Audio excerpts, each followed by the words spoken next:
पहले मैं आपके पास आ रही हूं मानस, मतलब कल तक तो यहाँ डिप्टी सीएम ब्रजेश पाठक बटुकों की शिखा खींचने को महा अपराध कह रहे थे और आज तो सीधा अपने आवास पर बुलाकर उन्हें सम्मानित करते नजर आए। इस तस्वीर ने तो चौंका दिया। देखिए, पहले मैं पूरी ये घटनाक्रम स्पष्ट कर दूं जिससे समझ में आ जाए कि दरअसल हुआ क्या है। यहाँ पे हम मौजूद हैं। देखिए, डिप्टी सीएम ब्रजेश पाठक का ये आवास है और फिलहाल वो यहाँ से निकल चुके हैं सुबह बनारस के लिए, क्योंकि 10 बजे बनारस में उनका एक कार्यक्रम लगा हुआ है। इसी आवास पर आज सुबह एक गुरुकुल से कुछ बटुक ब्राह्मण यहाँ पर आए थे। हमारी ब्रजेश पाठक जी से बात भी हुई। उन्होंने उनसे पूछा कि कल ही आपका मैंने इंटरव्यू किया था, कल ही आपसे बात की थी और आज यहाँ पर ये सम्मान आपने किया है। तो उन्होंने कहा कि ये सम्मान मैंने किया नहीं, ये मैंने उसको आयोजित नहीं किया था। दरअसल जो बयान मैंने दिया, ये जो मैंने अपनी भावनाएं न्यूज़ 24 के माध्यम से जाहिर की थी कि अगर शिखा को टच करना भी अपराध, अगर आपने इसको खींच दिया तो ये महा अपराध है। तो इस बयान से प्रभावित होकर के यहाँ पर उनसे मिलने के लिए कुछ बटुक ब्राह्मण आए हुए थे। करीब 100-125 की संख्या थी उनकी, एक गुरुकुल से आए थे।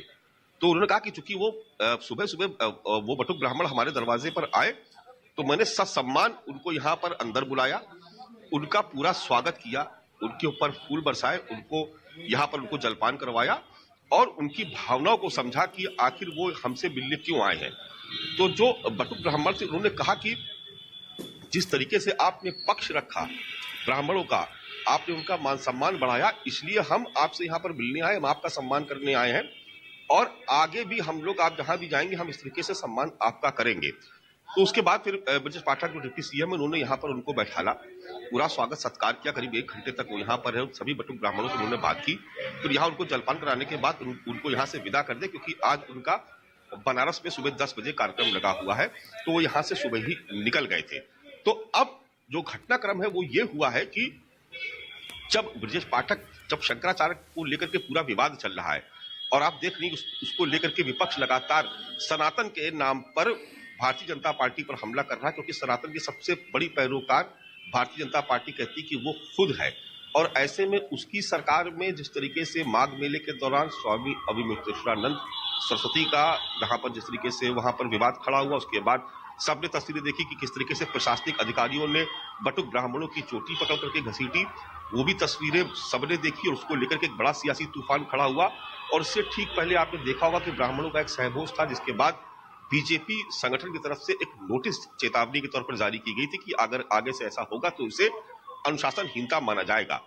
तो इस पूरे 6 महीने के भीतर अगर आप देखेंगी तो लगातार ऐसा मैसेज जा रहा था कि ब्राह्मणों का अपमान हो रहा है।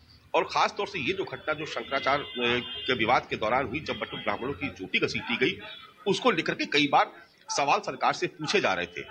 लेकिन इसकी टाइमिंग जो है वो बहुत जबरदस्त है, बड़ा नोट करने वाली टाइमिंग है कि जब हमने कल ब्रजेश पाठक से जब बात की, उससे 3 दिन पहले, ठीक 3 दिन पहले विधान परिषद में मुख्यमंत्री संबोधित कर रहे थे और वो कह रहे थे कि शंकराचार्य कोई ऐसे ही नहीं बन जाता है और कानून का पालन सबको करना पड़ेगा, कानून सबके लिए है, चाहे वो मुख्यमंत्री का पद ही क्यों ना हो।